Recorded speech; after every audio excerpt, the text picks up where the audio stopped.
Hello guys, this is your friend Naruto Audio Fanfics and we are back with a new fanfic. Which is what if Naruto discovered Jiraiya's secret, and met Tsunade and her daughter Sachiko, part 1.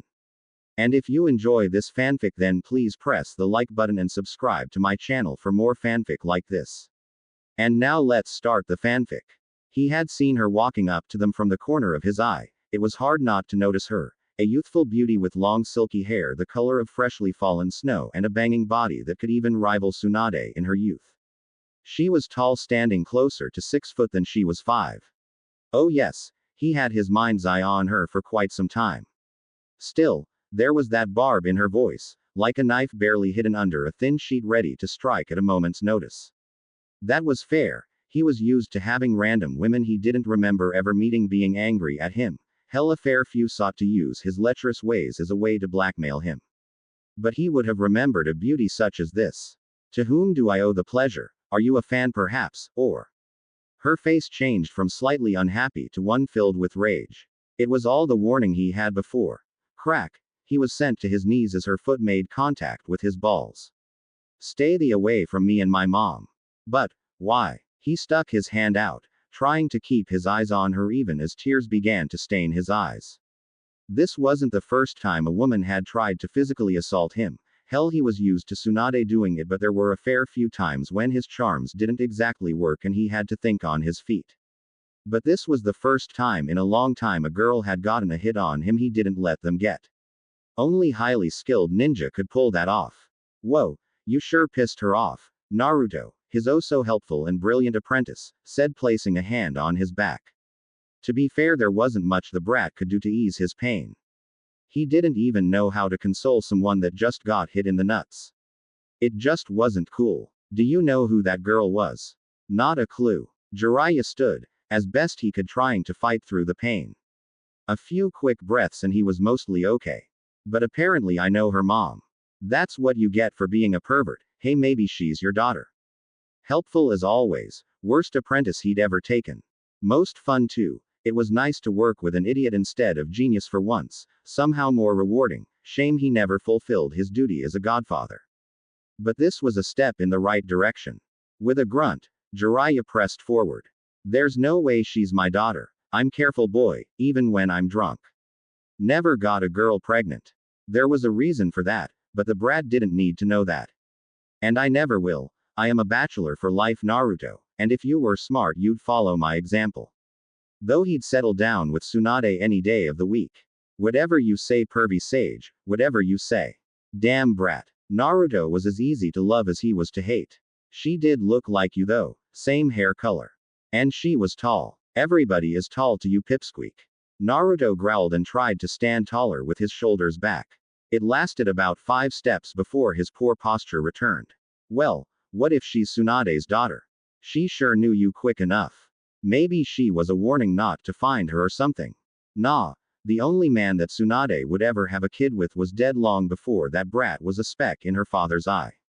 Dan was a good man, and even if he hated losing to him, his loss still hit him hard. He should have been there. But that was just one regret of a lifetime of regrets. 4x. The sun was kissing the horizon by the time they finally gave up. Well, Naruto gave up and started demanding ramen a couple hours ago. But he had a mission to do. There was no way that he was going to become the Hokage. It was a medical condition. He was deathly allergic to responsibility and other things like actually being an adult. Which was why he was set on dumping the job onto Tsunade. Also, it'd be nice to be able to see her whenever he wanted as opposed having to track her down, only to find her sitting at the random inn he decided to stay at already halfway to drunk. Are you kidding me? Tsunade looked up and smiled, her cheeks rosy and her chocolate eyes filled with mirth as she leaned forward. She had to know what she was doing, giving him more than eyeful of her cleavage. She looked just as beautiful as she always had. Oh, well, if it isn't Jiraiya. I guess today is nothing but one big Sannin reunion. You met with Orochimaru. What did he want? Jiraiya grunted, pushing Naruto towards the table. Might as well have dinner while he tried to get Tsunade to be the Hokage, though more booze might help.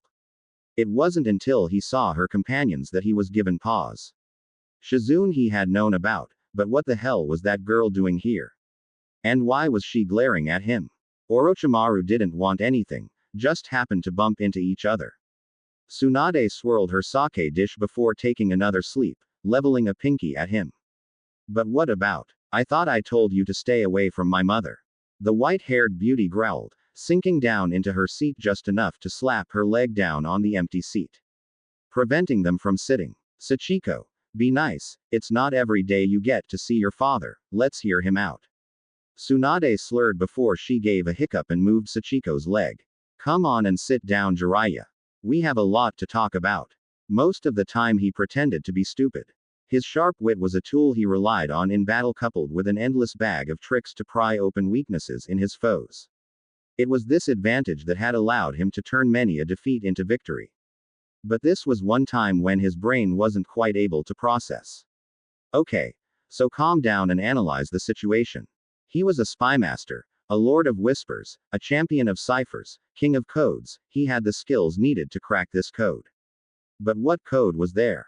The girl, Sachiko, had said to stay away from her mother, and more or less knew him on sight. There were only two other women at the table, and in this bar in general, those being Shizune, who was far too young to have a daughter as old as Sachiko, or at least he hoped so, which meant the only viable mother in the room was Tsunade. But the girl was far too young to be Dan's, even if the hair was almost right. Maybe she was adopted. He couldn't see Tsunade doing that. And then there was what Tsunade said. Sachiko's father was here, right now, in this room, which meant it was, wait, when the hell did we have? Tsunade's face turned sour and she looked at him with disgust. Then she shrugged, taking another sip from her drink. I suppose I shouldn't be too surprised you didn't remember. We were drunk and I did hit you rather hard. How drunk were we? Why don't I remember this? I always told myself if I ever got the chance I'd never forget it, but we actually did it. And he gestured towards Sachiko, who was looking as mad as she was embarrassed. As the result, I have a daughter. How do I have a daughter? I'm infertile. It was both a blessing and a curse at times. A blessing in that he never wanted a family. A curse in that he could never have one. Tsunade laughed, taking another sip of sake. Damn, he was thirsty. Clearly I was drunk enough to have with you, so I'm going to go with the drunkest I've ever been. She the bottle towards him, falling back into her seat. As for how, beats me, but I was pregnant, and gave birth to this foul-tempered little brat. And you didn't think to tell me. Jiraiya sat down, taking a drink directly from the bottle. He was going to need at least 5 more of these. He eyed Tsunade. Her cheeks rose, cleavage exposed, looking more beautiful with each breath. Then he looked towards the frowning Sachiko. Better make it 6. I was going to the next time you found me. But you never did. Her smile stayed, but her eyes were sharp with anger, sadness, and regret. Another sip and she sighed. So, I raised Sachiko on my own while you were busy going around sleeping with every woman you came across. 9 months was a really long time to be sober, by the way.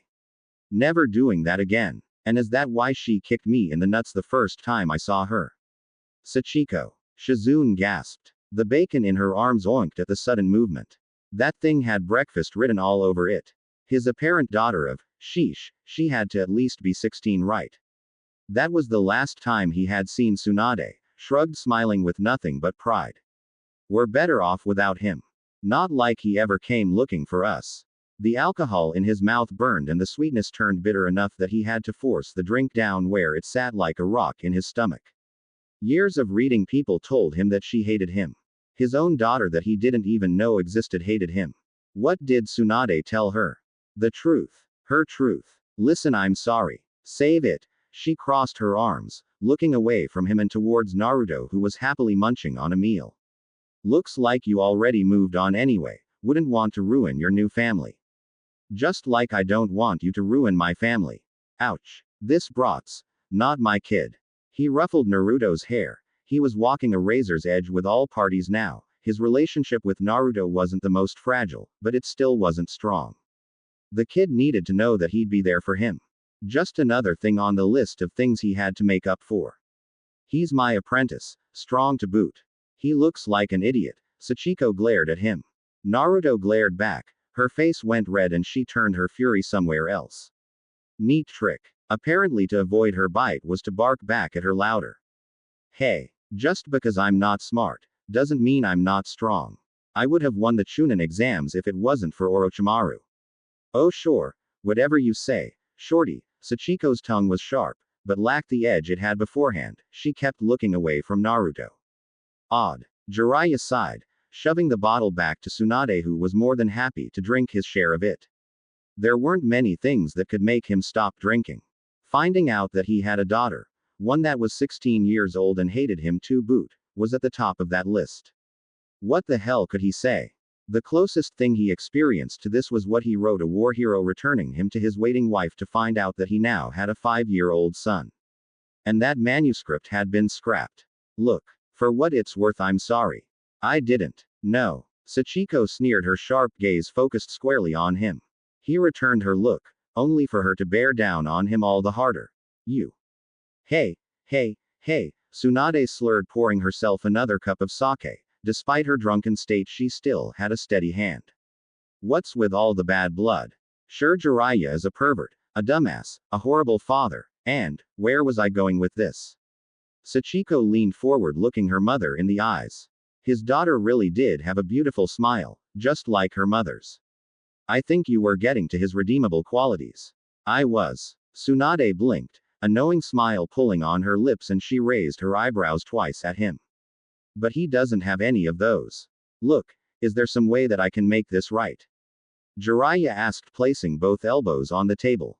He didn't feel like drinking. He didn't feel like eating. Hell, he barely felt like being here. Still, it wasn't as bad as losing Minato and Kushina. Damn, why didn't he find Tsunade sooner? How could he even forget a night with her? There wasn't enough booze in the world to make him forget something like that. Unless that hit she mentioned had something to do with it. A question for in private, he guessed. You can leave. That'd be a good start. Sachiko, be less of a bitch. It's not every day that you see Jiraiya groveling. Take a moment to relish in this. Tsunade grabbed the bottle and emptied it into her mouth. Apparently, he kissed those lips 16 years ago. Besides, we should at least hear him out before you decide to disown him. So, why'd you come all the way out here looking for me, Jiraiya? Oh right, the Hokage thing. He'd almost forgotten about that. That seemed so inconsequential compared to this. Still, Tsunade was the best candidate for Hokage.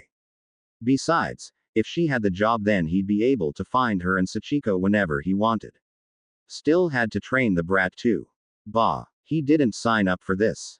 Well, I've come with a message from Konoha. He sat up straight, looking her right in the eyes. Damn, did he really sleep with her? Was it wrong that it made him happy?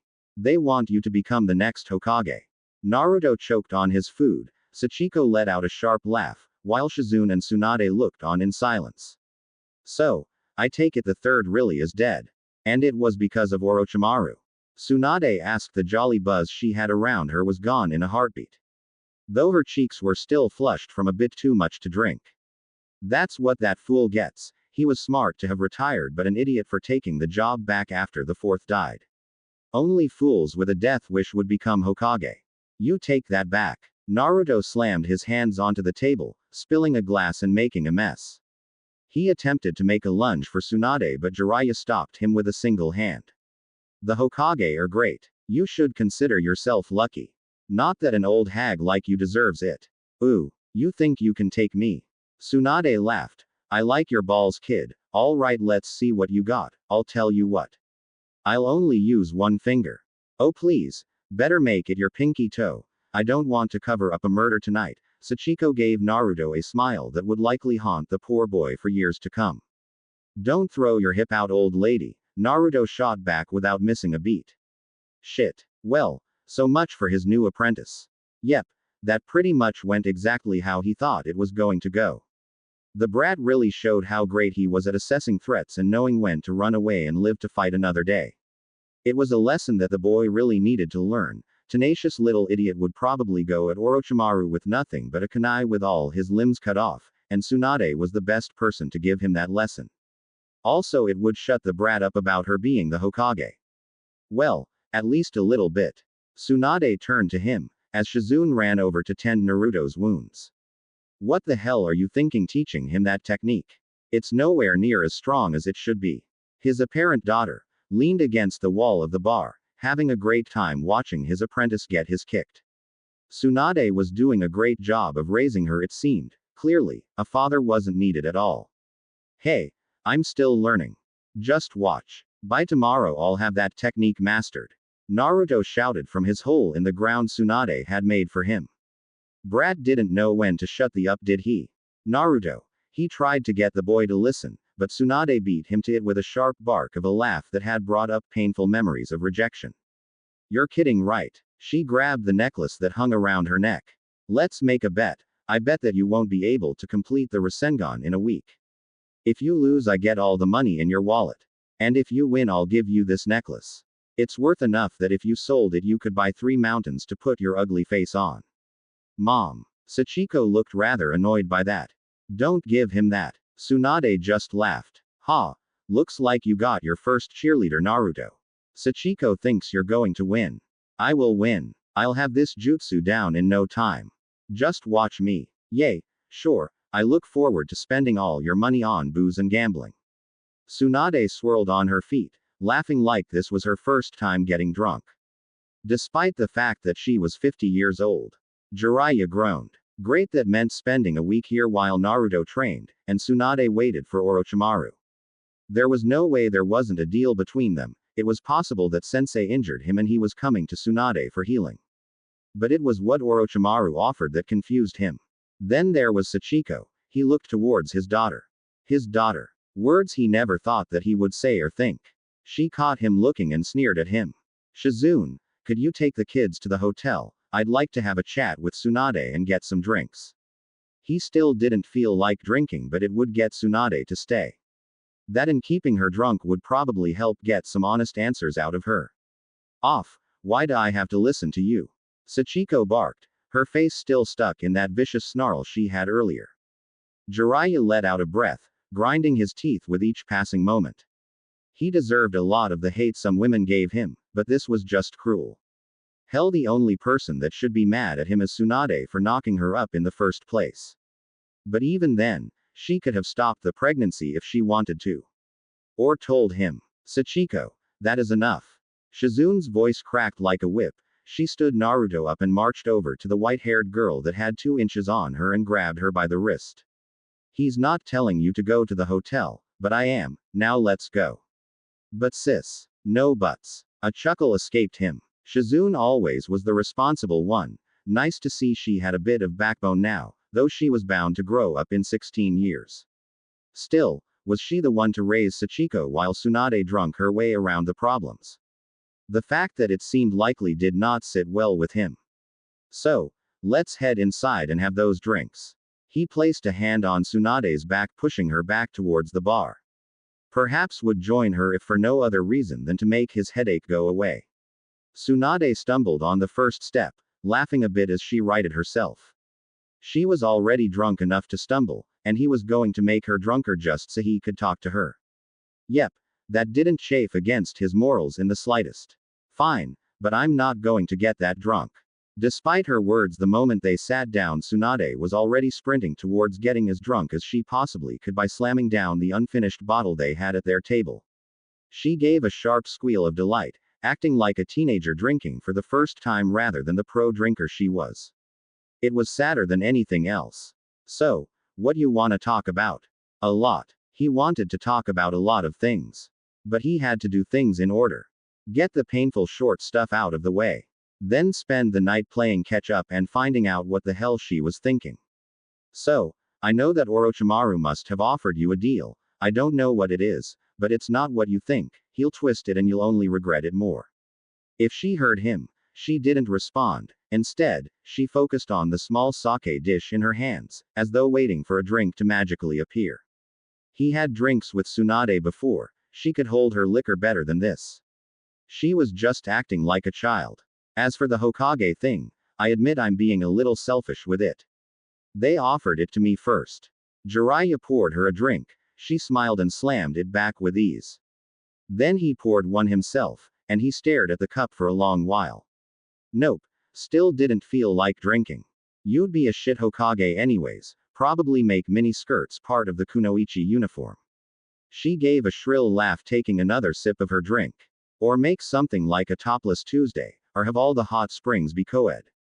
Those were all good ideas. You're not wrong, but you'd be a great Hokage. Nah, you're kidding, right? You'd actually do something with the position.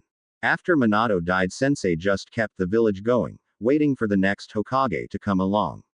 You'd finally be able to put a medic on every team. You could make our medic program the best in the world. You're the only person that sees that. Well, he saw it too, but he didn't know the first thing about managing a village. Besides, his role outside the village was too important to let vanish, not with Atatsuki on the move. Tsunade smiled, placing her cup down for the first time. Her cheeks were still rosy, and she looked ready to fall asleep at a moment's notice. He reminds me of Nawaki and Dan in many.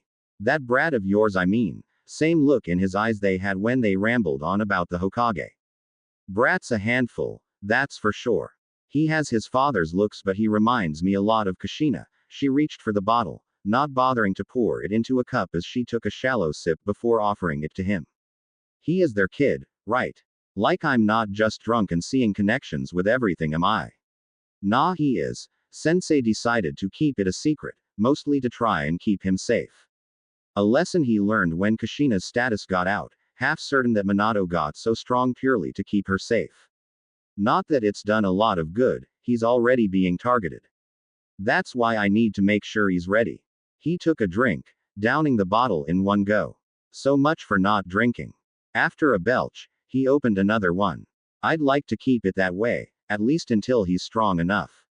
Tsunade nodded, opening a bottle of her own. That's fair.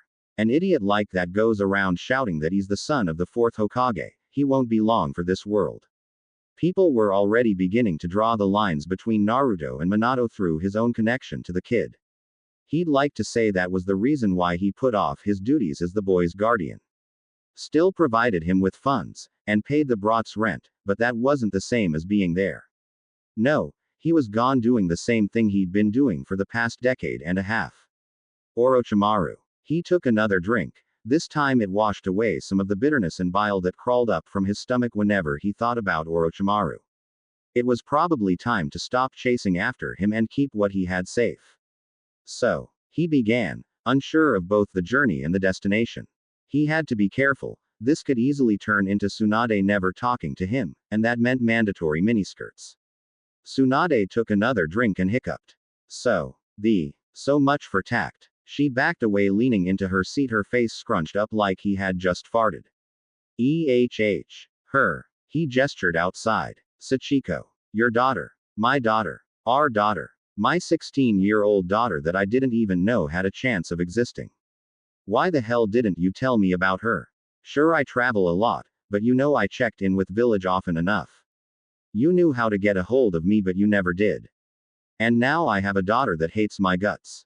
So yes, Tsunade, He tried to keep his voice as calm as he could through that, but the bitterness and drunkenness were getting the better of him. Oh, she shrunk down and took a long sip of her drink.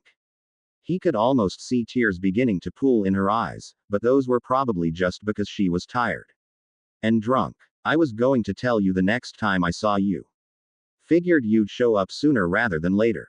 But you never did. Another drink. This time she looked away from him. After she was born, I kind of figured now that you got what you wanted from me, that was it. Hated you for a while, then I found out what happened with the Kyuubi attack, then Orochimaru, and I kind of figured you were just busy, stopped hating you, started raising Sachiko, and now I'm here, and you're right there. If I had known that I slept with you, I would have been back every night begging for more. Not right now, too drunk and too much emotion left up in the air. Besides, he didn't want to things up any more than they were. Besides, it's not like it meant anything. There was no way that Tsunade would return his feelings. To her, it was just a drunken one-night stand. Did you like hit me in the head or something? She shrugged. I might have smacked you when I woke up to you groping my. I don't remember a lot about it either, just a few bits of it really. And having a panic attack as I realized I slept with you. Still, I hit you harder than that before. You should have been fine. Did you check? Nope, took Shizune and ran. So, why'd you keep Sachiko? You're an expert medical ninja. If you wanted to prevent the birth, you could have. There had to be a reason for it. There had to be. She sat back up, putting her elbows on the table and running her hands through her hair, undoing it in the process. I dunno. I might have felt like it was my last chance to be a mother or something. Didn't matter who the father was, might be why I slept with you, just wanted to have a kid of my own. Kind of her up though. You should have told me. He stole a bottle away from you, popping it open and downing it before she could even protest. That was the last one. Hey, she fell onto the table. I was going to drink that. You should have told me. He repeated, glaring at her. Probably. But you should have come to find me. You're never there when I want you to be there. Only when I don't want you. She was mumbling now, leaning further and further down onto the table. He might have let her have a bit too much to drink. So the is with that, huh? I want you like 5 years ago, but when I decide I don't want you and we're happy, bam. You show up like 5 extra pounds in the morning. Then you should have got a hold of me. That wasn't the point. She slammed her hands against the table, breaking it. Yep, way too much to drink. You were supposed to come see me. You always came to see me. Even when you were half dead or half stupid, you always came. But after that, you stopped. I know why, but they were getting nowhere with this. He could get more out of her tomorrow when she sobered up. That or get his kicked. Better get her back to the hotel, and himself there as well. He stepped over the shattered table where Tsunade sat with her head down and pulled her up by her shoulders. Come on. Let's go. You're a perverted asshole. She fell into him, swaying like a leaf in the wind. But I trust you. Yay. No need to guilt me, I won't try to do anything. He wrapped an arm around her shoulder.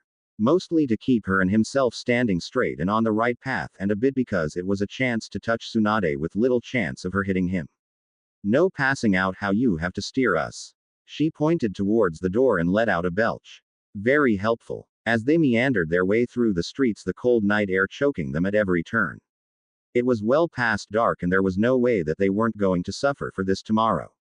In many ways, it reminded him of the good old days, where they drank until they dropped because the next morning they could be sent out and they'd just drop. Say, why does she hate me? Jiraiya mumbled, following Tsunade's finger down a street. Had they been here before? Probably not. Who? Our daughter. Ah, I don't know. I told her all I knew about you. Eventually I just said, go read the books he's written, that'll tell you all you need to know. She hiccuped, swinging her arm wide and to the side. His mouth went dry. You had her read my books. The Ika series. Tsunade nodded. You know those have smut in them, right? That certainly explained why Sachiko didn't like him. Her only image of him was the pervert that spent an entire chapter describing a woman's. Tsunade shrugged. She was 15 when she started, that's fine. But if you want to know why she hates you, I honestly don't know. Just kinda happened one day that she decided that she wanted nothing to do with you. Might be a little bit my fault. Just a little bit. She nodded, pointing down another street. Oh hey, there was a hotel. Yay. Just a bit. She's more stubborn than I was at that age, and she likes to act like she's independent, but she still follows me around. You know, if you became the Hokage, I'd know where to find you. And I'd have to report to you. She laughed, spinning to look at him. She always did look so beautiful with her hair down. Aren't you supposed to be giving me reasons to become Hokage? I'm serious, Tsunade. I want to see you as much as possible. And I want to get on Sachiko's good side. I can't do that if I have to hunt you both down just to see you. But I will. But you didn't. Her voice was soft, and there was something more to it. Something that he recognized in the back of his mind. Her chocolate brown eyes were wide and her frown vanished into one of her rare genuine smiles. But I trust you. So I'll believe you this time. Does that mean you'll become Hokage? She gave a bark of laughter. Hell no. Guess I'll be following you until I get a yes from you. Get ready to die on the road. 4x. Stupid blue-eyed little brat. It just had to be someone with pretty blue eyes. The bastard must have planned this. Sachiko glared at Naruto, who was sitting on a chair while Shizune dressed some of the wounds that Mom had given him. Brat deserved twice as many bruises as he got tonight. Hey, crazy lady. Her father's apprentice asked. Those pretty blue eyes of his locked onto her and she had to look away. My name's Sachiko. Short stuff. She flipped over onto the bed, trying to give him a sign that she didn't want to talk. There was no way that he wasn't related to her. Disowned. Father. He had blonde eyes. The main girl in his books had blonde hair. Her mom had blonde hair. Her father was a pervert that liked blondes. But that wasn't any of her business. The sooner they left, the sooner everything would go back to normal. And mine's Naruto. And I don't care. She could feel Shizune's disapproving glare on the back of her skull. Wasn't honesty supposed to be a good thing? Sachiko. Please, we talked about this. No, Shizune talked, while she listened and nodded her head. Yay, sure. So, Saki, why do you hate the pervy sage so much? Naruto asked with his raspy voice. He sounded like a 5-year-old girl with a bad cough. Was probably about as smart too. But that name, it did put a smile on her face. She bounced back up onto the bed to look him in the eyes. Big mistake. They were still blue. Damn it, why did he have her one weakness? What did you call him? Pervy sage. Naruto crossed his arms in front of his chest, pouting. Instead of training me, he always goes peeping at girls and stuff. Sounded about right from the books and what her mom told her about him. I change my mind, shorty. You might not be so bad after all. How'd you meet him, to begin with? I met him at the hot springs when I was learning to walk on water. He beat the closet pervert up, so I made him train me instead. Naruto gave her a victory sign. Though I did have to convince him by using my sexy jutsu. Why don't you like him? Because I don't need him in my life. He made his choice to never come looking for me or my mom. I don't care if he didn't know I existed, I'd rather it stay that way. She folded her arms and gave a sharp growl. She'd been wanting to punch her father in his face for the better part of 2 years now. And after she finally kicked him in the nuts, she finally got a bit of satisfaction. Or so she kept telling herself. Instead of feeling better, she somehow felt worse. Whatever. Everything would be better once he was out of her life again. But I don't see how it's any of your business. Oh, well, I was just wondering. I never met my parents, but if one of them were to suddenly show up, then I'd at least like to hear why. He looked like a kicked puppy that was sorry it walked into her foot. Great. Not only did he have blue eyes, but he had a sob story. Just great. Sachiko sighed and scratched the back of her head. It always sucked being reminded that there were people worse off than she was. Not everyone had an awesome mom. Not everyone had a big sister like Shizune. Not everyone could be strong. So you don't know who either of your parents are? Naruto shook his head. Nope. But it's okay. Honest. I have Kakashi-sensei, Sasuke, Sakura too, and all my other friends. And the pervy sage too, I guess he kind of counts. So I have a lot of friends. Charming little brat. And damn those blue eyes. Normally whenever one of them ended up not showing up for the night, it was no big deal. They could both take care of themselves after all. But this was the rare time when it was very much not okay. Her mother had gone out drinking with her biological father. And hadn't returned. It was easy enough to find where they had been. There was a stench of booze a mile long that signaled their way around the city, as well as numerous bottles of sake that her mother oh so loved. Somehow her unsupervised drunken mother had gone around the same block 4 times before they finally stumbled into an inn just across the street from the bar that they had been drinking at. She gathered all this using her impressive investigation skills of asking the bartender. And the receptionist had even gone so far as to provide their room number. Fortunately, the room was under Jiraiya's name, so any damages would be billed to him. Truly, it was the little things in life that put a smile on her face. Sachiko. Shizune muttered in that big sister tone. She had one hand on her hip while the other kept taunting off the floor. Not that she blamed the pig. The inn was what could be expected of one across the street from a bar, in that the floor was sticky and the smell of beer was ingrained into the walls. Among other things. I haven't done anything, she whispered harshly, putting her hands up in the air back against the wall. Just being in this place made her want to take a bath, but that was a no-go when Jiraiya was in the area. The sooner he left, the better it would be for everyone. You were going to kick in the door. Shizune hissed, leveling her a glare so filled with disappointment that it borderlined on motherly. The last thing we need is more property damage debt. I wasn't going to. She was. I was just going to pick the lock. It's shut tight. Taunton oinked. She glared at the pink animal that had more sass in it than any other living creature could. No one asked you, pig. Shizune rolled her eyes. Yes, you were. I swear you always have to make an entrance, why not try knocking first? Because they've consumed enough alcohol that they won't wake up unless we smash. She punched her palm and smiled at Shizune, who was having none of her shit. What? You know how mom is, whenever she brings up that bastard she drinks all night and sleeps all day.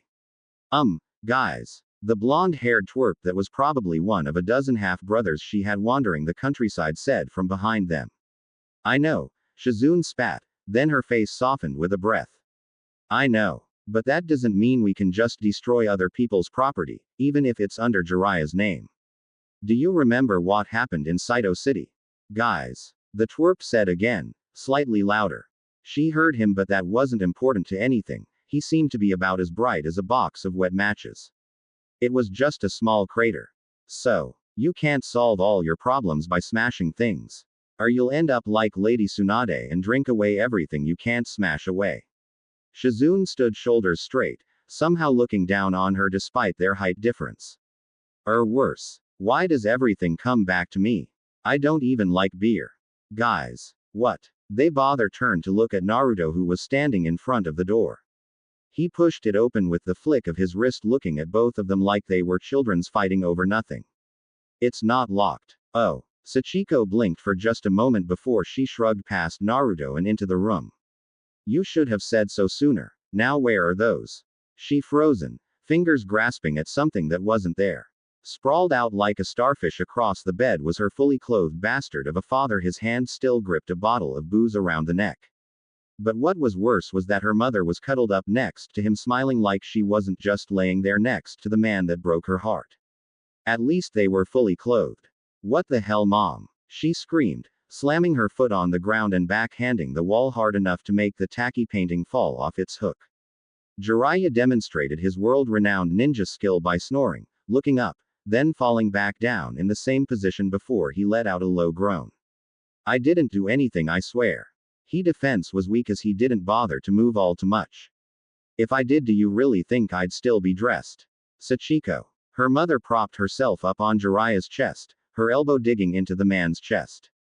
Her mother looked up, but also kind of happy. What the hell was wrong with this woman? I'm too hungover for you to be that loud this early. It's noon. She stomped over to the bed, kicking a few bottles out of the way. It smelled like they bathed in the stuff. And look who your pillow is. Her mom just yawned and began to rub her temple with one hand. Exactly. Come back in the afternoon, we'll have a family dinner or something. He's not my family. She turned and walked out the door. She really needed to punch something. Hey, twerp. She grabbed Naruto by the arm. You still need to work on that ball jutsu thing. 4x. First impressions were hard, or was this the second on third impression? Might even be the fifth. But so far he was doing a fantastic job of being a role model to his grown-up temperamental daughter that he didn't know anything about, thanks to her oh-so-kind and thoughtful mother who decided not to tell him that she was born. Yep. Everything was going just. That's the last time we drink that hard ever again. It was probably not the truth. Tsunade and booze were two of his favorite things, and drinking with Tsunade was just the best way to spend a night. He grunted, sitting up on the bed and looking at the cracked wall where Sachiko had slammed her fist. Well, at least Naruto was with her. Damn brat was probably going to be her best friend and get a mile-long sob story out of her. Way too much like Minato for his own good, or not enough. Hard to tell really. Tsunade slid off his chest and flopped back onto the bed, groaning like a soon-to-be corpse. Should we? She paused, flinching against the headache. All the medical ninjutsu in the world couldn't fight off a hangover. Should we go after them? Later. First he had to nurse this hangover. That could take the better part of the day they wasted sleeping. And food. A lot of food. A green foul-smelling glass was shoved into his face by Shizune, who was smiling kindly at him. Here, drink this. And for the record, I'm sorry about all of this. He took the liquid and downed it without a second thought, noticing Tsunade doing the same to his right. It tasted far worse than it smelled. But his head already felt better. Of course Shizune would have anti-hangover mixtures down to a science. Why are you sorry? None of this is your fault. I know. She squeezed the pig, looking at her master who was still rubbing her temples. But I mean, I could have sent you a message, or gotten word back to Konoha. But I didn't. She bowed from her seat, the pig oinking along the way. So for that I am sorry. With a great sigh he scratched at the back of his head. Why didn't some of Shizune's level-headedness and maturity rub off on the other two? It's fine. I really wasn't going to blame you or anything. He turned to Tsunade, who was still sitting close enough to him that their hips were touching. She was such a small woman, but big where it counted. Not the time for that. I want answers, straight sober answers. Half of what you told me last night is a blur. Tsunade gave a long deep sigh.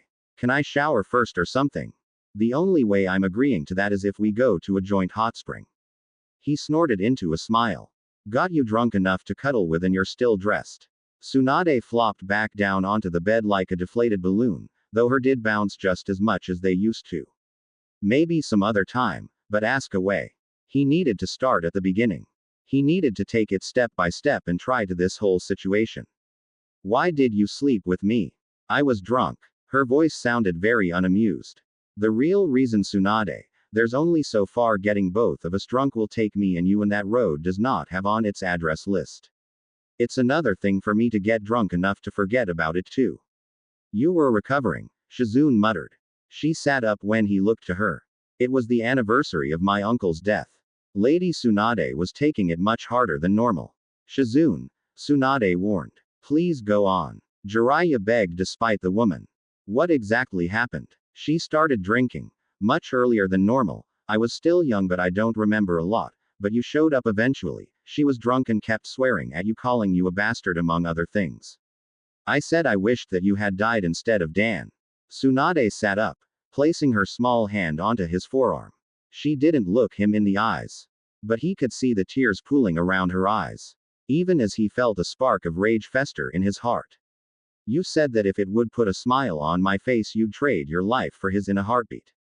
That made me mad. Really mad. So I drank more and then hit you. Hard. I swallowed my fear of blood and managed to heal you back up though. Then we started drinking. We drunk a lot. And well. She looked at him with those tear-filled eyes that at times looked like chocolate, and others reminded him that she was full of shit. This was one of those times where her eyes were her most beautiful feature. I remember thinking, this was my chance. I might be able to find happiness, it might last this time. But when I woke up in the morning everything came slamming into me and I ran. I didn't know that you lost your memory. His mouth was dry. That certainly shed some lights on some things. But what did that happiness mean? What happiness? Why did you keep her? Why didn't you tell me when she was born? What do you want from me? Tsunade whined. Answers. He groaned standing up, his back giving a loud pop. That's all I want. Fine. It's more or less the same anyways. Tsunade pushed her legs off the bed looking away from him. I really did think about it, and pretending it never happened. But I couldn't do it. I was young-ish. And healthy. There was no medical reason for me to not have a child. I knew I made the right choice when I held her in my arms for the first time. But as to why I didn't tell you. She sighed, placing her head into her hands. At first, I wanted to surprise you. Then that turned into bitterness and resentment. I knew it was my fault. But I'm stubborn. Kept telling myself that when you showed up I'd offer you a choice to become a family, or keep doing what you were doing. Tsunade. He asked, getting her to look at him. Tears stained her cheeks. Do you love me? A smile twitched onto her face and she gave a half sob, half sigh. Don't know, but I wanted to fall in love with you. And now, I want Sachiko to have a father. She stood, and grabbed his hand, drawing it up to his chest. I'm sorry for all of this, Jiraiya, and I want to help. Sachiko deserves her father in her life. Even if she doesn't think so. He closed his eyes, and fought away the urge to scream at her. He needed to remember that this was the woman that he had once fallen in love with. Even if she was almost a different person now. With a breath he pushed her hand down. Then why did you have her learn about me from those books? They're smut. They're perverted. You didn't even give her my one good book. Instead all she sees in me is this perverted man that sleeps around everywhere. So she's not too far off from the truth then. Tsunade laughed, taking another step closer. Was she flirting with him? How was this flirting? Was he still drunk? Did he fall down a rabbit hole? Maybe he was dead. No, there'd be a very angry Kushina yelling at him if he was dead.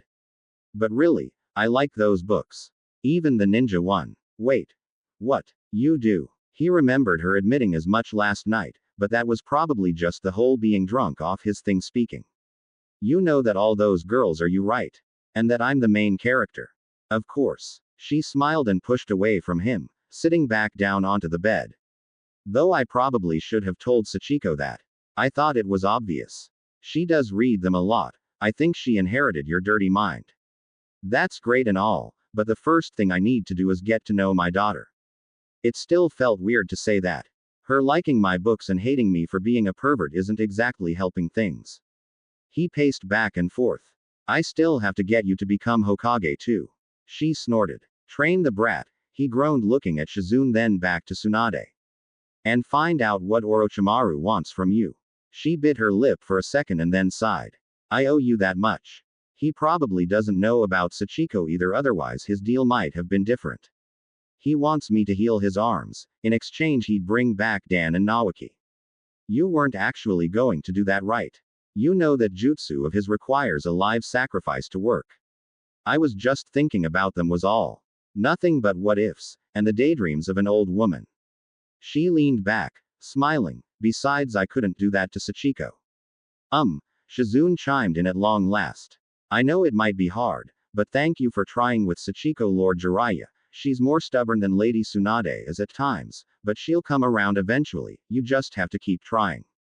Just back off if she says she's going to punch you. I'm not going to be scared of my own daughter hitting me. Then he remembered who the mother was. How much did you teach her? Tsunade just smiled. 4x. Sachiko was scary. How is this supposed to help me with my training? Naruto shouted, as he dodged out of the way, narrowly avoiding the ground exploding from behind him.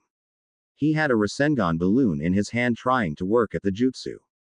Sachiko laughed and picked up another rock from her perch, tossing it down at him hard and fast.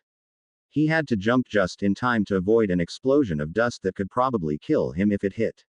Jutsus aren't very helpful unless you can do them in the middle of a fight. Now look at it this way, twerp. You're also learning a valuable lesson called dodging.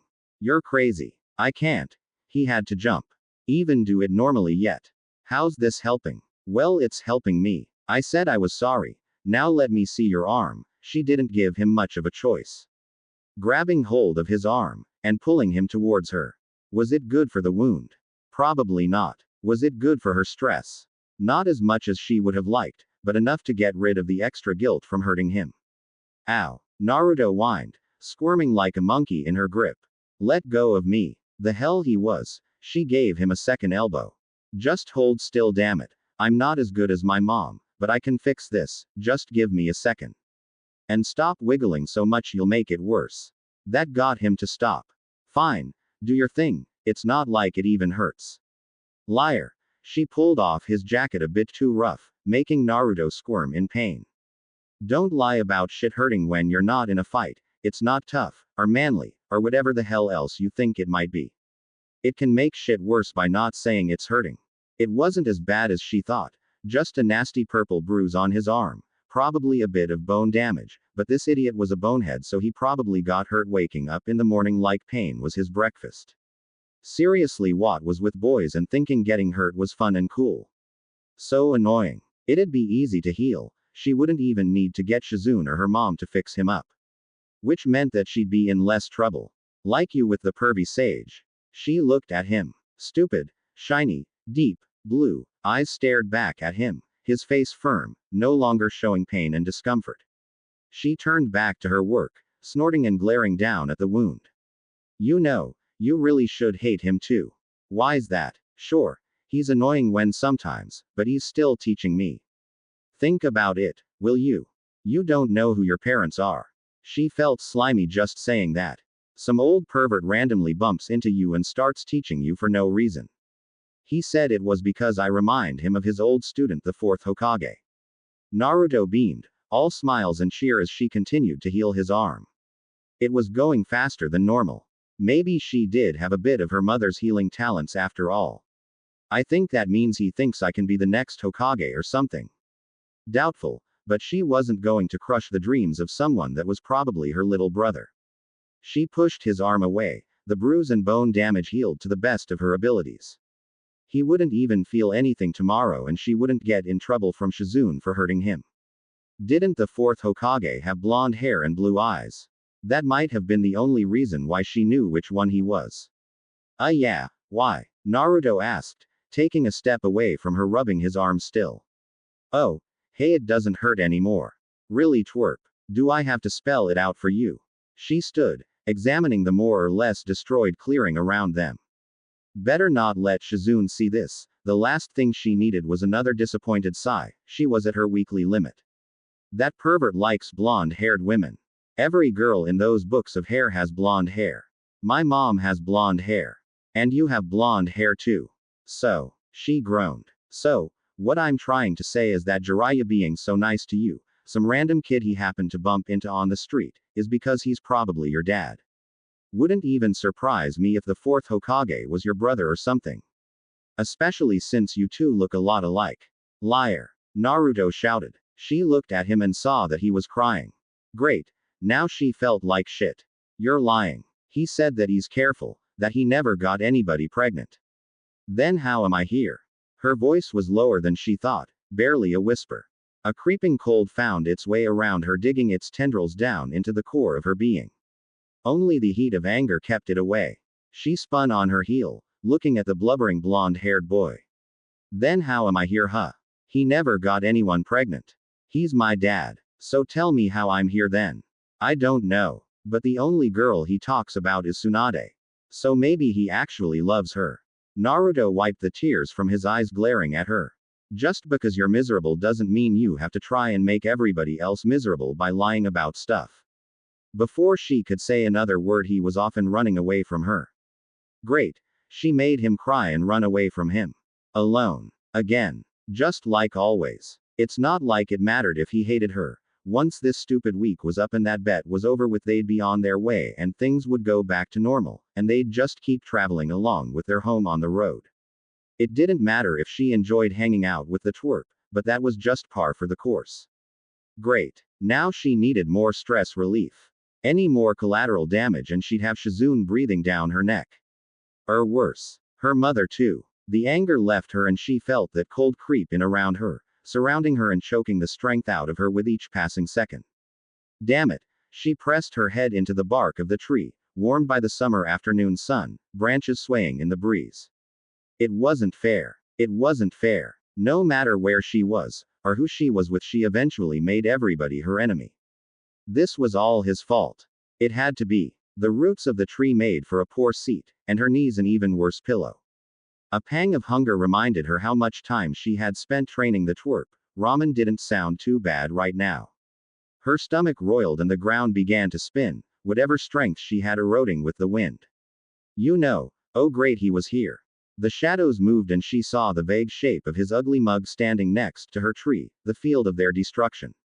He sounded almost like he cared. Fat chance of that. That brat can make friends with just about anybody. For him to run away from you crying is actually kind of impressive. Not helpful. She shifted, turning away from his shadow. Maybe he'd get the hint and piss off. Probably not. Bastard seemed persistent enough, even if he was full of shit. He sat down across from her, cross-legged, like this was some kind of a formal meeting at a palace, hands on his knees. Then he groaned like an old man. So, care to explain why you're telling Naruto that I'm his father? 'Cause he's named after the main character in your shitty ninja book, has blonde hair, and follows you around like a lost puppy. She growled. The hunger in her stomach is growing, and her eyelids felt heavy. Low blood sugar probably. Bastard probably has food on him, but she's not going to beg him of all people. Oh, so you have read my books then? He clapped one hand on his knee, sounding so jolly that she read his shitty story. That aside, I assure you that Naruto is not my child. Hell, I'm still not sure that you are. She snapped her eyes to him, glaring at him from underneath her snow-white hair that she had gotten from him. But, I'll believe Tsunade on this. He smiled at her like she didn't hate his guts. Whatever. She let the word drip with venom, hanging in the air until its toxicity was at its most potent. Like I'm going to believe you. You just wanna cover your own tracks so you don't have to look after him. His smile shifted and he looked at the ground between him, but 1,000 miles away and years ago. It was the look her mother had whenever the past was brought up, when he was brought up, normally when drunk. 3 breaths and his smile returned, still weighed down by the past. Alright, so what makes you think Naruto having blonde hair means that he's my son? 'Cause all the whores in your stupid smut books have blonde hair, mom has blonde hair, and you have a weakness for blondes. Laughter erupted out of him. It was pure, jovial, and contagious. Just hearing it was enough to make her lips twitch into a smile. You got that right, he howled, slapping a knee, and taking in great breaths as his laughter began to wane.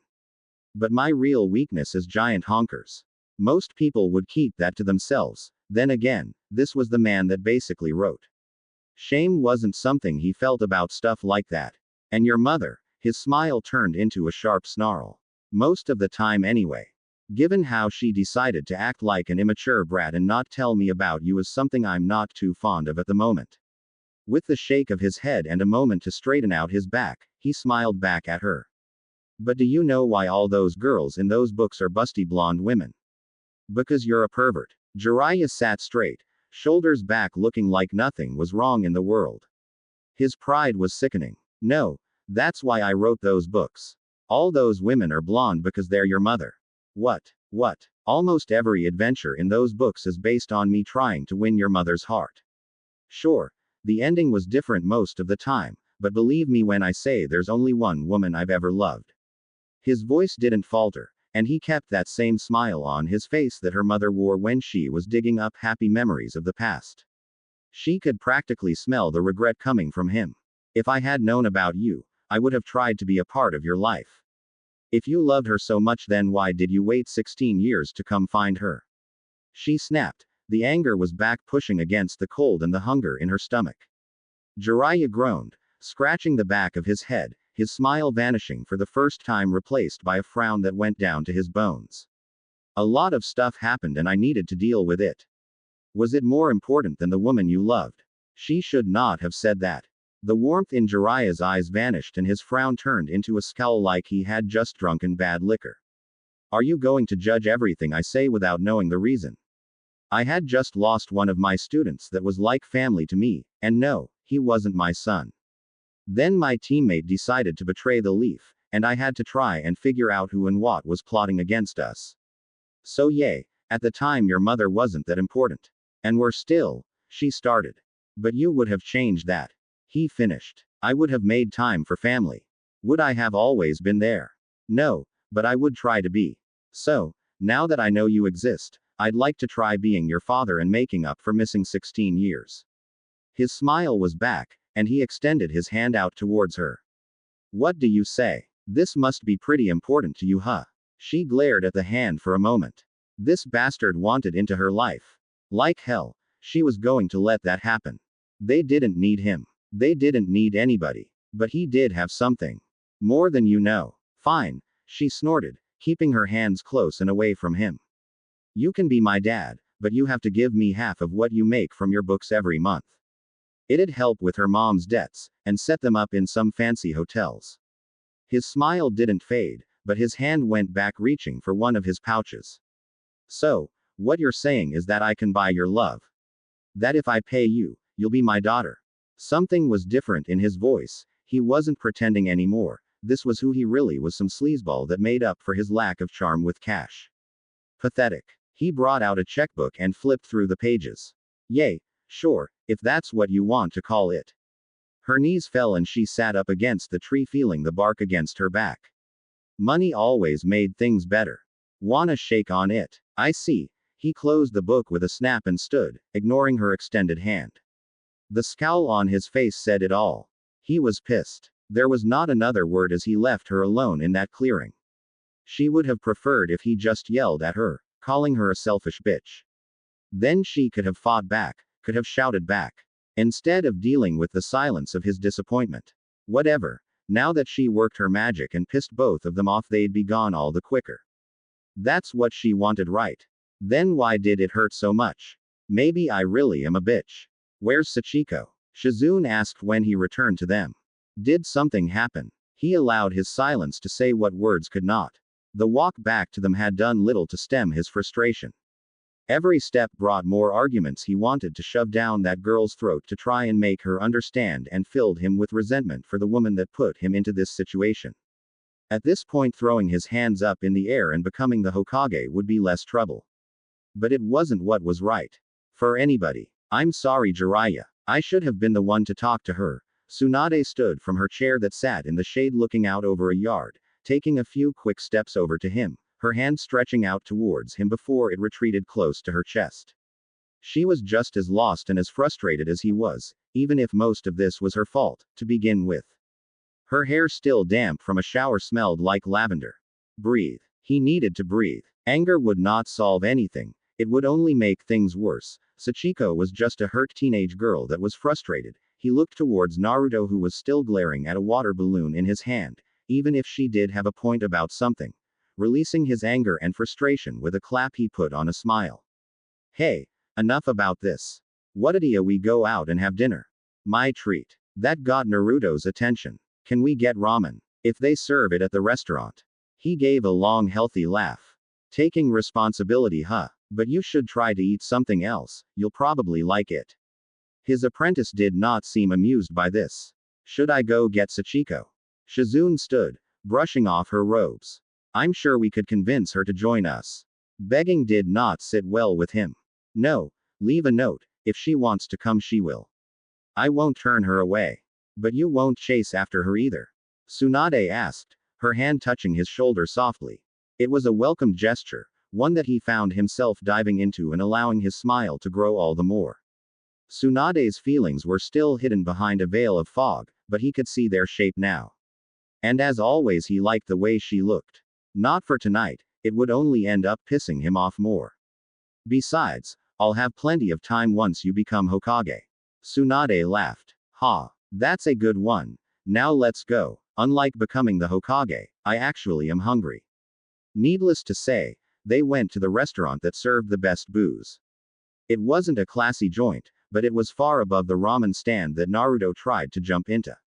The best part was that Tsunade chose to sit next to him. Next to, not across. He felt like a teenager again, or the first time he touched a. Except he could drink. And he was going to need a bit for tonight, even if sobriety was wiser. With their food ordered and a small prayer for his wallet, it was time for a talk that he had been putting off for far too long. It wouldn't help with Sachiko, but it would start to make things right. All right, Naruto, so, did the third ever tell you anything about your parents? That shocked the boy into a frown. The excitement of food, even with the disappointment that Shizune forced him to order something besides ramen, fell from his face. This was a mistake. But it was a bigger mistake to do nothing. If he was going to do this, it should be before the wound could fester. Just that they died during the Kyuubi attack, Naruto admitted, eyes downcast, hands fiddling with his utensils. He sprung back in true Naruto fashion by scrunching up his face and almost glaring at him. Why's everyone bringing that up today? Well, it's just, this was a lot harder than he thought it was going to be. He had a photo of Kushina somewhere. Do you know where the name Uzumaki comes from? Wait. Tsunade placed his hand over his arm, stopping him from pulling out that photo his finger. It seemed like a shame to tear it in half, but he had more of them elsewhere. You're doing this here. Now. Kushina always did love pictures, something about smiles and quiet moments. I should have done it a long time ago. Tsunade backed off, grabbing for a sip of her drink. She downed the whole thing and then proceeded to pour herself more of the sweet-smelling sake. Probably a good thing Sachiko isn't here then. The old man said that it was the name of people that were important to the leaf. And that I should feel proud to carry on their legacy. Naruto recited like a line in a play, knowing the words but not their meaning. Hiruzen always was too clever for his own good. Right, well, it was actually your mother's last name. What? Naruto shot from his seat, hands slamming down onto the table, scaring that pig Shizune was holding. You know who my mom is. Yes, and if you don't calm down I won't tell you about her. Cruel, bribery, but the best way to keep the peace. I know you'll have a lot of questions, but hear me out all right. And no, I'm not your father. Naruto sat back down, arms crossed over his chest. He looked confused. The boy had a rough day between Sachiko's training and teasing. And now he was adding to that mess.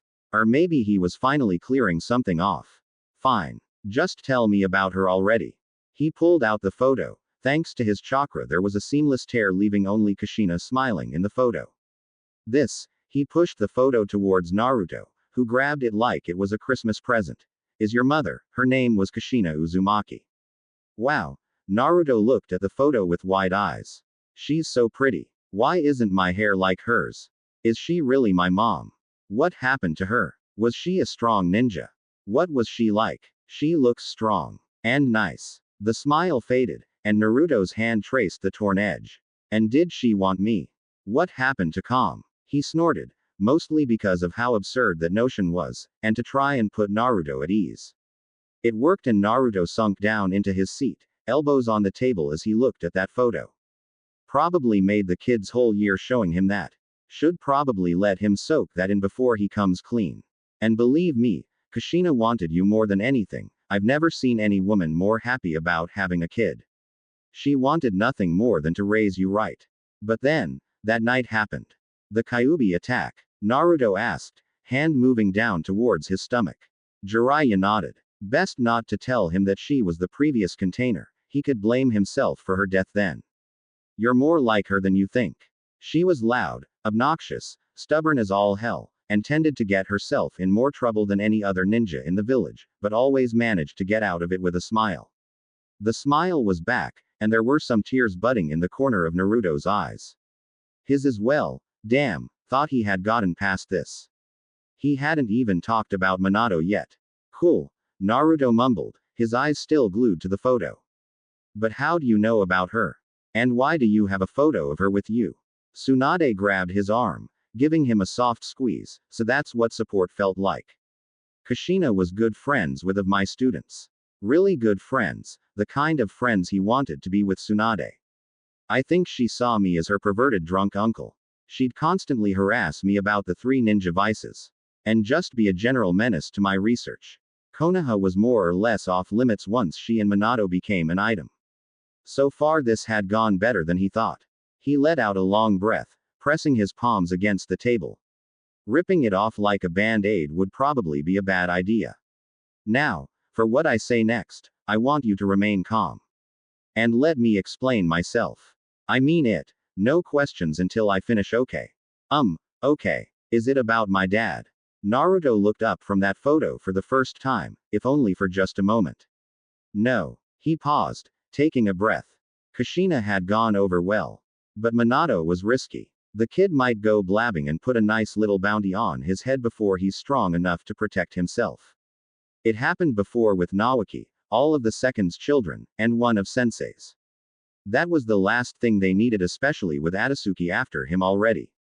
Kind of. Look, I'll tell you about your father when you become a chunin. It'll give you extra motivation for the next exam. Naruto gave a giant smile. Chunin. All right. I'll get that in no time. Especially once we get Granny back to Konoha to fix Sasuke up.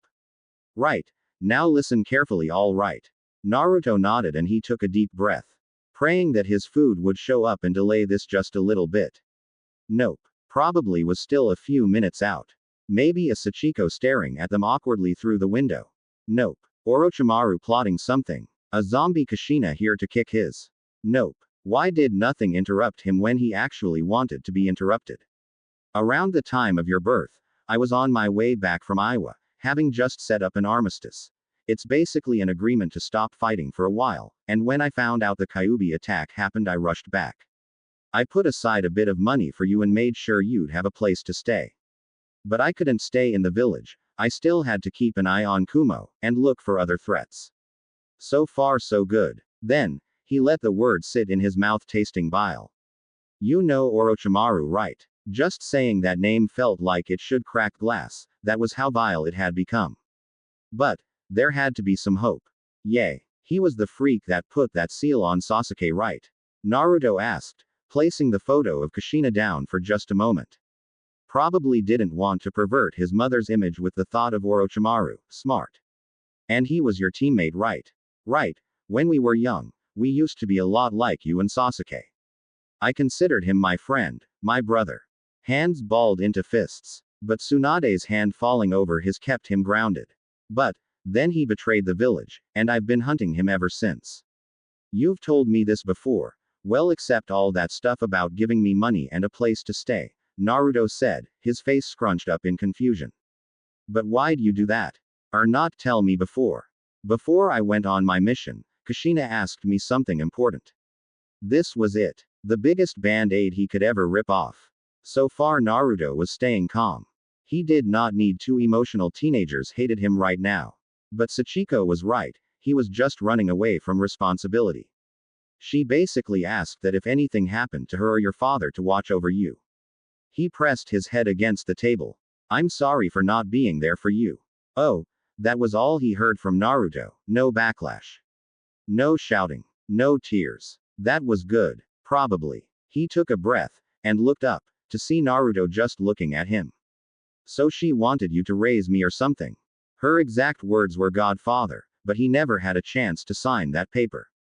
Something like that. Ah. Naruto blinked, then looked at his mother photo one more time.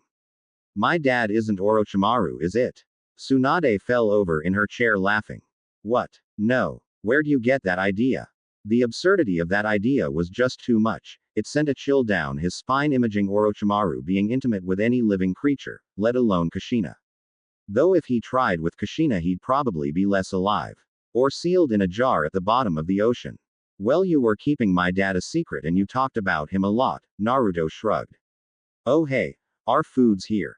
The moment their meals were placed in front of them Naruto began to stuff his face. It may not be ramen, but the boy could eat. So, he broke his chopsticks, trying to draw Naruto's eyes away from his food. Everything seemed normal between them. You're not mad about me not being there for you. Naruto looked up from his meal, slurping up a bit of meat that hung from his mouth like he was a dog. Why would I? You told me about my mom. Besides, you could have just kept it a secret. But you're still the pervy sage. Just promise me to train me extra good to make up for it so I can become a chunin and learn about my dad. Jiraiya let out a long laugh that was well overdue. You got it, brat, but I hope you know what you're signing up for. Good, maybe you'll get off my back about being the Hokage, Tsunade mumbled taking another sip of her drink. Oh right, there was beer. I'd rather you be on your back. Sometimes these things just slip out, like a happy little slip in life. Lord Jiraiya. Shizune all but shrieked. The pig oinked. Tsunade nearly spat out her drink, cheeks red, and her elbow finding the side of his stomach. Naruto looked at them like they were crazy, one eyebrow raised. I don't get it. 4x. Why the did they all look so happy without her? Why the was she still looking at them through the window? Watching them pretend like they were some happy family like she was just someone to be forgotten. No, that was wrong. It wasn't their fault. It was hers. Maybe they'd be better off without her bitching up the place. She was an adult. She didn't need them. She could make it on her own. Probably. Her mom was laughing, smiling. It was rare to see her so happy. Especially sober. She'd just go to their room and buy something simple to eat, like ramen or something. Then she could leave, and be on her way, leaving them to be some kind of happy family without her. She took 2 steps before a firm hand stopped her. Where do you think you're going? Her mother asked, turning her around like she was a kid. It was still weird being so much taller than her mom, but given how tall her father was she guessed it was to be expected. Come on and join us. But, all the things I said, she mumbled trying to pull away from her mother, but the strength wasn't there. How the hell could she sit at the same table as those two and expect them to smile? They must hate me. They're not like you, Sachiko. They don't hold on to every spark of hatred they come across. If anything, they let it go. Tsunade pulled her back, pointing towards the window, where Jiraiya, Naruto, and Shizune were waving at her. A bit of food was sticking out of Naruto's mouth. See, now quit worrying and come in and join us. She looked at her mother, biting her lip and feeling more hungry than anything. Do you really love him, Mom? I want to, she admitted, letting her hand go.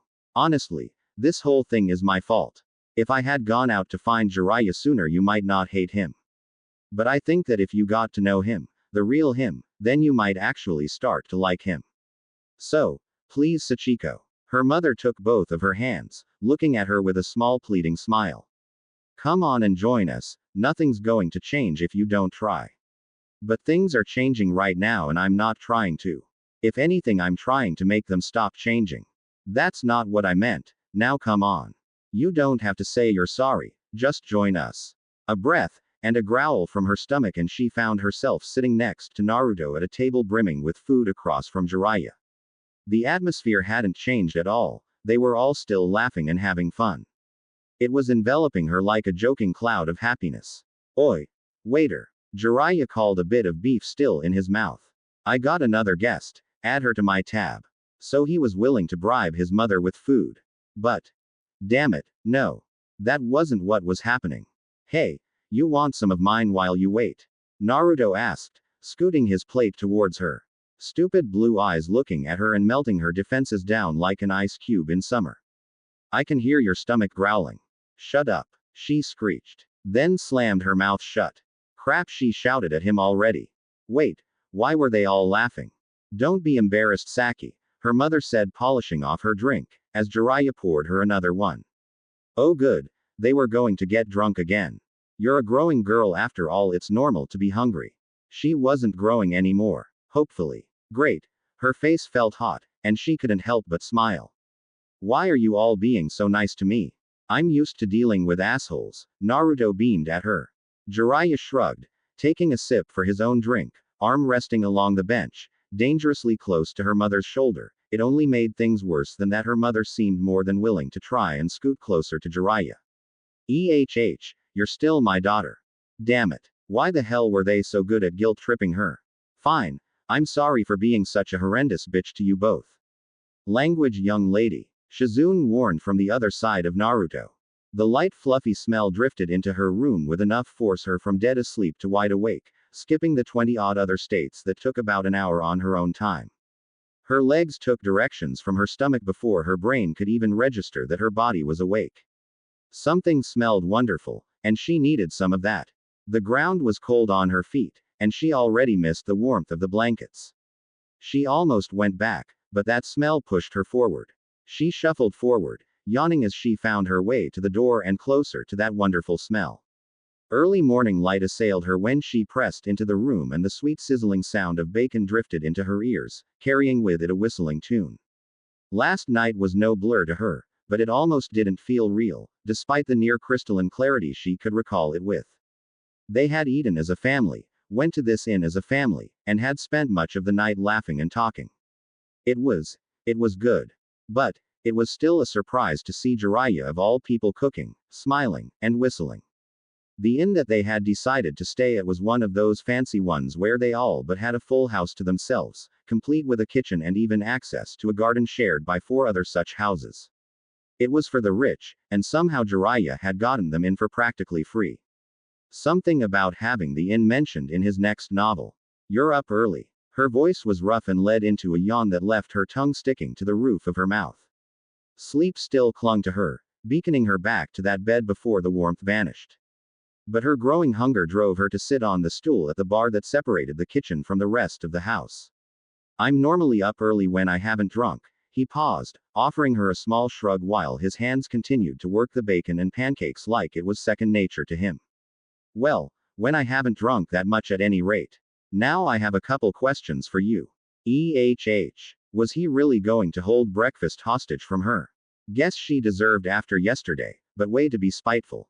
Orange juice or milk? Blueberries, chocolate chip, or plain? He asked with a giant smile.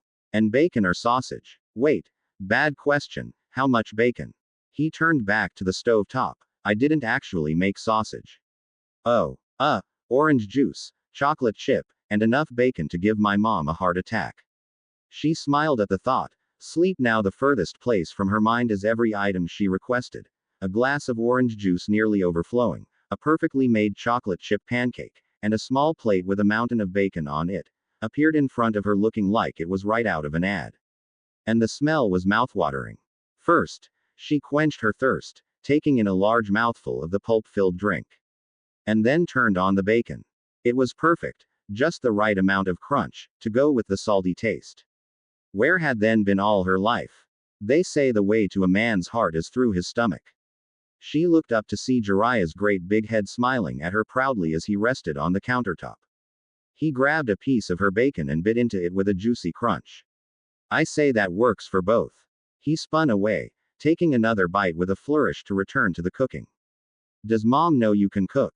She asked, cutting into the pancake. Wait, where was the? A shot glass of syrup slid in front of her. Jiraiya offered her a wink. Considering how my menu is strictly related to breakfast, and I don't wake up early enough for it when I drink, and I normally drink a lot when I'm with your mother. He paused, his smile lost in the sizzling bacon as he removed the last of it from the pan. It's might be a bit of a surprise, kind of like you were. Oh, right, emotional baggage. The breakfast wasn't enough to make her just forget the 16 years of him not being around and the fact that he wanted to change their lives. She took a bit of the pancake. It absorbed the, what was it? A honey cinnamon syrup. Where the hell did he get this? Syrup perfectly fusing into a triple combo of flavor. Okay. It might be pretty close. He wasn't the bad guy here. Did you really not know about me? No. I didn't even think you were something that could happen. He stopped with the spatula and turned to her hand still gripping the pancake pan. Not that I'm not happy you do exist or wishing that you didn't, I mean that I'm happy you do, it's just that You really love my mom, huh? She sucked at reading the atmosphere, and especially at reading people, but Jiraiya was a giant billboard with his emotions. He smiled again, bringing the pan back to the stove. It wasn't love at first sight or anything. Hell, it wasn't even the kind of love that'd make for a good story. I fully admit that I wasn't interested in your mother until she grew those of hers. His hand twitched when he said the word like he was groping air. But at some point, after she started dating Dan, I did fall in love with her. That was way too much information, and once again she was reminded that despite being an alright and honest guy, he was still a huge pervert. A pervert that was actually trying and made really good pancakes. So I guess that means that you'll start trying to date my mom. Eventually. Perhaps. He gave a sharp sigh and that genuine man came back. I'm still really pissed about the whole having my daughter and then not telling me because she wanted to act like a 12-year-old. His jaw was tense until he took a breath. Right now, aside from trying to get her to become Hokage, my focus is you. Which is why we're going to spend the day together. What do you say? Doing what? Her nose crinkled up at the thought. She didn't even know what to do with people normally, let alone her long-lost father that actually wasn't as horrible as she thought he was. There's no way in hell I'm going to drink with you. What? Ew. No, I'm not going to take you drinking. He shuddered at whatever thought crossed his mind. She kind of wanted to punch him, but at the same time, pancake. No, we can go for a walk, window shop, even hit up a spa. No, not a perverted one, but a normal good for your soul spa. Even see the sights. Do you even want to do any of that stuff? If it gives me a chance to spend time with my daughter, yes. Shouldn't you be training Blondie or something? He seems kind of helpless. Her stomach was full, but there was so much more food that she had to eat. He gave her a scowl, even as he placed a short stack in the empty seat next to her with a helping of bacon as well. I am teaching him. He won't learn anything if I show him how to do it. He needs to figure the rest on his own. Besides, it's all chakra control now, can't exactly tell him how to do that better. She smiled, taking the last of her bacon. Which one of us taught a Hokage? Well, if my mom agrees, I'll have been taught by one. Big deal, so was I. He rolled his eyes, marching over to one of the other rooms. With great care he opened the door, opening it just a bit before slamming it open with his foot. A sleepy Biwa came from the room. Hey, brat, food. Get it and get back to training. Jiraiya slammed the door shut, then moved over to the next one, knocking gently.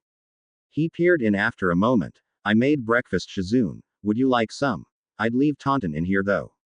4x. So your mom taught you medical jutsu? Jiraiya asked, reaching into the stall to further inspect one of the 100 masks that littered the stall, and of course, he picked out the one of a cartoonish old man making a stupid face. What you think? It's an improvement. She smiled, drumming her fingers along her arm as she stood there in the middle of the busy streets with this complete and utter stranger. That just happened to be her father. As long as she just reminded herself that it wasn't his fault, every 15 seconds or so, he was actually a decent human being. That made really good breakfast. He gave a laugh and removed the mask to make way for his own face stuck in some outlandish fashion. That expression couldn't be normal, or healthy. Over this beautiful mug. It was good enough to get her to laugh, even if she still rolled her eyes. I think my mom would agree with me in that matter. Whenever she talked about you, she always said you had an ugly mug. You wound me. He pounded his chest just above her heart and returned the mask like he was saying farewell to a lover. She bit her lip, trying to hold her tongue before she said something stupid that would make everybody hate her. Again. Did normal people have to deal with this?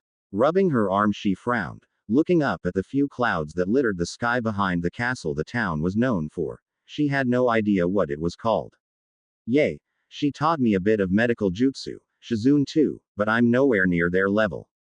I take it you have too much chakra. He gestured for her to take the lead. It wasn't a particularly busy market day, but the road stretched out for what seemed like miles of shops all trying to sell their wares. It was the kind of place they normally avoided. Only Shizune would dare to brave the horrors of shopping. Her and her mother weren't so the best with crowds. Namely because anger. Yay. That's about it. How'd you figure that out? She took the lead, spotting a rather colorful stall across the way. It was filled with a bunch of shiny jewelry. One, in particular, caught her eye. A perfectly round stone the size of her thumbnail shined with all the colors of the ocean was nestled in a metallic spiral that hooks around a simple leather strap. Jiraiya's great meaty hand picked it up with ease, smiling up a storm. Well, it was the problem I had when I was younger. Learned to turn it into a strength and accepted the things I couldn't do, like medical jutsu. He handed the seller a couple bills and then proceeded to place the necklace around her neck. There, my first actual gift as your father. He gave a soft chuckle, patting her on her shoulders. Wait at least a week until you throw it into the horizon. She thumbed her new necklace. Why was he so nice? So patient. So everything. It was so frustrating. Why couldn't he have been an asshole? It would be so much easier if he was just an asshole. It would be so much easier if he had been like this from the start.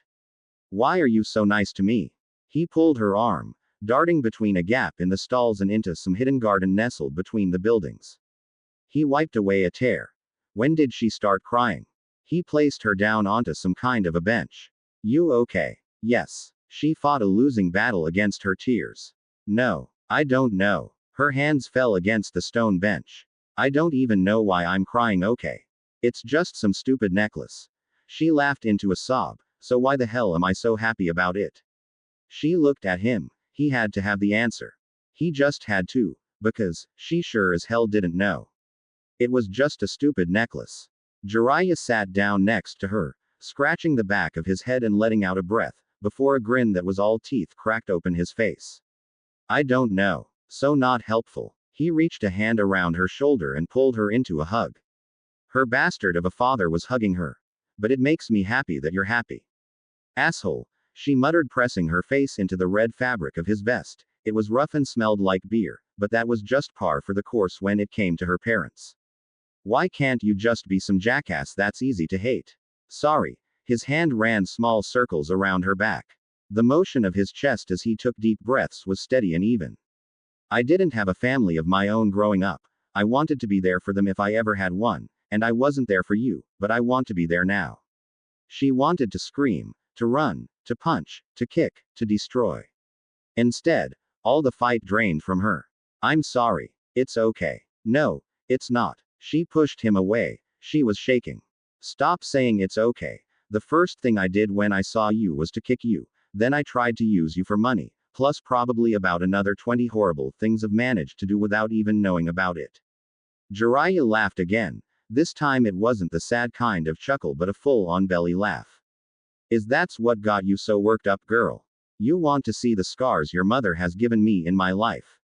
They make your nut kick look like a bug bite. He slapped his knees and looked towards the ground. Look, if you can give me a chance to be the father I didn't get to be, then I can forgive you. Besides, you seem pretty remorseful, so I can't just say no to you apologizing. But why? 'Cause you're still my daughter. Now she was laughing. A few tears still found their way out from her eyes. Do you have any idea how cheesy you sound? I swear if you start. The ground shook. Dust and smoke rose up from beyond the castle that dominated their horizon. In the space between breaths, the earth shook again and a roar tore through the buildings that made the glass vibrate. Stay here, Jiraiya warned, leaping up onto the roof before she could protest. The look on his face became grim, and he muttered but a single word that could be heard among the screaming crowds. Orochimaru. Sachiko stood, rolled her shoulders and glared at the pillar of smoke. 2 breaths and the tears stopped, her muscles relaxed, and her emotions were put aside for now. From the rooftop she saw what her father had seen, a giant snake doing battle with her mother's summon. There were many things that she was, quick to anger, emotional, a bitch, coward and weakling were not on that list. The battle was at a lull when he arrived. Both Katsuyu and Manda sat glaring at one another, their masters positioned on their respective heads. Orochimaru looked like he'd seen better days and that white-haired traitor was at his side.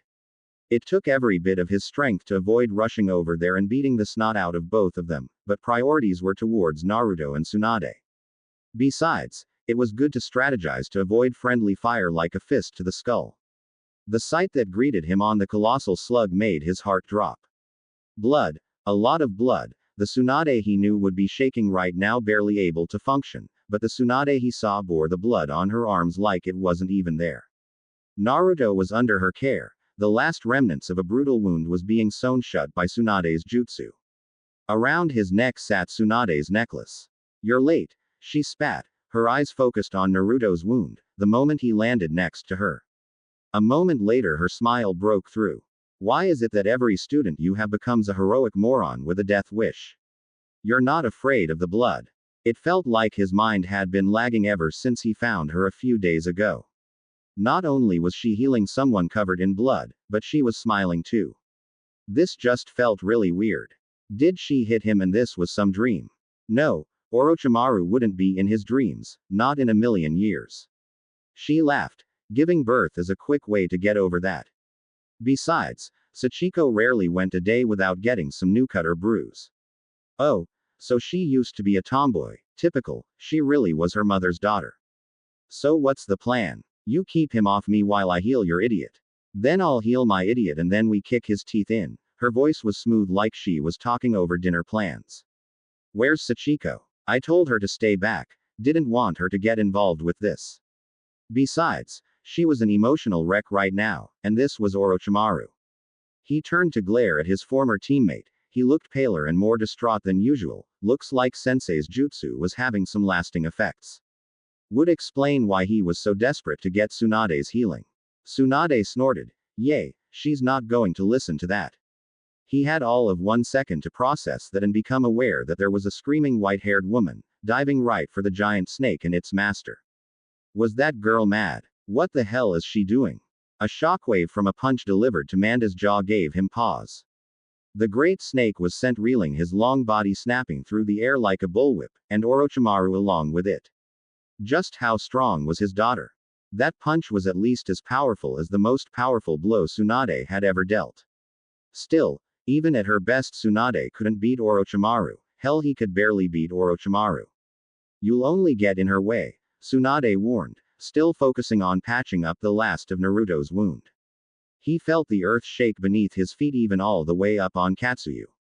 The head of Manda was now in a fissure that was trying to swallow the snake whole, and he could hear all the pent-up anger of Sachiko exiting her in a giant scream like she was a kettle pot that had finally come to a boil.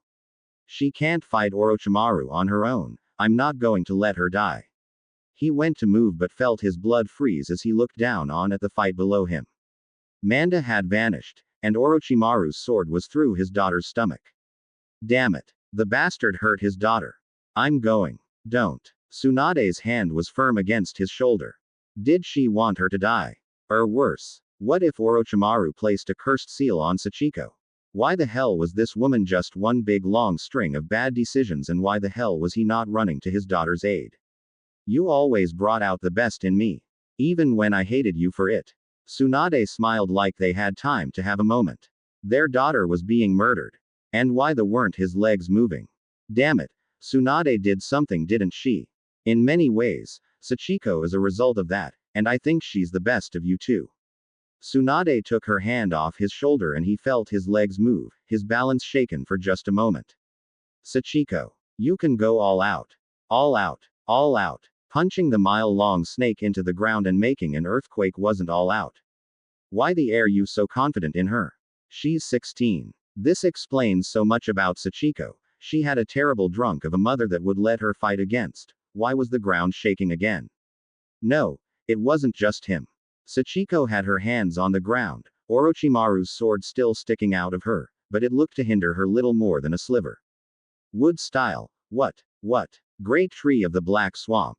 Sachiko called. Branches covered in a thick black muck shot from the ground, chasing after Orochimaru and Kabuto with a frightening speed. They grew upwards, converging in the center and forming a large tree. The terrain beneath the fight shifted from shattered grasslands to a swamp of bubbling black gunk. Wood jutsu. He shouted, running up to Tsunade and nearly pushing her off of Katsuyu. Our daughter can make a tree grow out of the ground. She has the first Hokage's jutsu. Why didn't you tell anybody? Tsunade just gave him a smile and looked back towards the battlefield, as the tree continued to grow upwards as new branches were created to try and damage Orochimaru and Kabuto. The jutsu kept forcing them towards the center, where the black muck was falling off the tree in thick cascades. It's her power, and I wanted her to have the choice to use it. But I think that she has the potential to surpass my grandfather. Hopefully, she'll be taking the hat from me in a few years. When the tree reached its full height, it loomed over them. The black muck fell like rain from its bushy canopy like an angry storm cloud bringing doom to the land. A familiar scent flooded his senses. The muck, it was oil. Or at least oil-based. His daughter made a giant tree that rained oil, and her mother was just beaming with pride. This had dream written all over it. You didn't give me any drugs recently, did you? He asked, still watching his daughter. Fight a winning battle against Orochimaru. Sure, his arms were basically noodles that couldn't do anything, but she had his sword stuck through her waist, so it was mostly fair. His daughter could use the first Hokage's wood jutsu. This was huge, it was amazing, it was so many things that he wanted nothing more than to forget everything, go to the bar and wait for it to all work itself out. Black swamp style. Sachiko's voice echoed out from within the tree. A flash followed by Orochimaru's screams joined that sound. Hellfire prison. Fire. Flames roared like a voracious dragon just woken from a century-long nap and ready to feast on the world around it. The oil that surrounded the tree ignited with an explosive frenzy, bubbling, bursting, and smoking a thick black plume that wanted to dye the sky black enough to leave a scar. Even from here the heat was unlike anything he had managed with Bunta. Lady Tsunade. I may dry out if Sachiko keeps this up, Katsuyu complained. Thank you for your help, Katsuyu. You can leave. Tsunade smiled, watching the tree with the same face of wonderment that was bound to be on his face. The slug beneath his feet began to swell up and form a miniature version of the creature he stood on. It began to carry him down to the parts of the ground where the fire hadn't reached. Should probably do something about that. For the record, Tsunade laughed. You should try to have more faith in our emotional wreck of a daughter, but don't worry, I'll tell her you were cheering her on from the start. The hell you are. He was going to scold her. Even if she was strong enough to make a mountain-sized tree grow in a matter of seconds, that had nothing to do with being a good parent. Seriously, why was he the responsible one? He was the drunk, fun-loving pervert. He blamed Tsunade. You're going to help me and tell her what she did was stupid. Hey, it worked, didn't it? Are you just going to ignore the fact that there's a sword sticking out of her stomach? Of course not, I was going to heal that when she got back. What about the fact that she set the giant tree she was inside of on fire? Or the fact that there's now the world's biggest bonfire 100 meters away from the city? She's not an idiot, she won't burn to death from her own jutsu. And I'll heal any burns she gets. You're a terrible mother. What? Because I let my daughter make mistakes? No, because you enable her mistakes. Do you have any sense of responsibility? Weren't you the one to say that just because you can heal me doesn't mean I should go out of my way to get hurt? That's cause you went out of your way to get hurt so that I would heal you. I did that once. Once while sober. This isn't about me. They had been on the ground for a few moments, flames and black smoke acting as the backdrop to what would otherwise be a great spot for a lunch. The sounds of the city and panic did little to distract him from the absolute rage he was feeling towards Tsunade right now. It came to a stop when Sachiko stepped between them, sword still stuck in her abdomen. Her body was bruised and there were a few burns on her clothes and hair. She looked between both of them. Her face had the look of utter exhaustion. Are you two just arguing or actually fighting? Just arguing. He swallowed. He felt dehydrated just looking at her. You okay? I'm fine. She waved him off like she didn't have a sword sticking out of her waist. She looked around, nodding once when she looked at Tsunade, Naruto and then him. I didn't burn Shizune, did I? Shizune's fine. Katsuyu tended to her over there. Tsunade pointed towards a part of the field that wasn't on fire. You did a great job. By the way, want me to take care of that sword? Sachiko looked down, her white hair flowing over her shoulders. Oh, right, that's still there. Thought my stomach felt funny. Yay. I'm going to pass out over in that direction. She walked forward all of 3 steps before she fell forward, her face landing on Naruto's stomach, earning a blah from his student that was still out cold. She just had to fall onto the sword, didn't she? Tsunade groaned, stomping over to right the mess. I'll heal her. You go make sure she doesn't end up burning the countryside. Right. The size of that task was brought to light when a house-sized branch covered in flames fell from the canopy, spraying embers up into the sky. He was a ninja, not a firefighter. He better summon some toads. The last thing Konoha needed was to deal with the political fallout that the daughter of their Hokage burned down a city. 4x. The earth of this area was forever changed. The fire had consumed much of the oil, and still burned in some isolated puddles of the stuff, giving off that strong familiar scent that made his head spin at times. Even when soaked from his toad's water jutsu, the ground was still cracked and brittle. The tree itself formed a pillar of charcoal that rose out of the ground like a monument to destruction, still aglow with warmth, flaring up again whenever the wind blew strong enough. Its canopy had fallen within moments, leaving sharp hot rocks of wood, soot and ash scattered about the hellish landscape. The amount of destruction was hard to stomach. It was no difficult task to destroy an area, even he could level a house, but this damage was lasting a scar on the land that will take years to heal. Longer if the smoke rising from the cracks meant there was burning oil beneath the surface. If there was ever a technique to kill Orochimaru, it would be this. Doubtful though it may be. The core of the tree was like stepping into a still-lit oven. He'd be dehydrated in minutes and dead soon after. But he needed to confirm, even though his gut told him otherwise. He climbed the twisting maze of branches that made up the base of the tree, and at the heart where the fires had burned the hottest, he found Orochimaru's funeral pyre. A lone pillar of charcoal glowed red at the center. Bound to it by branches of ash was an Orochimaru-shaped corpse. Fighting through the heat, he examined the corpse. It was hollow, little more than a shell. Orochimaru still lived, and worse, he now knew about his daughter and how strong she was. Hopefully that strength would be enough to deter the man and not spur him on. I'm going to drink a lot tonight. His throat was dry and his eyes burned, but he stayed until the last ash fell to the wind. If Orochimaru did come for his family, then the destruction that Sachiko had demonstrated would seem like a mercy.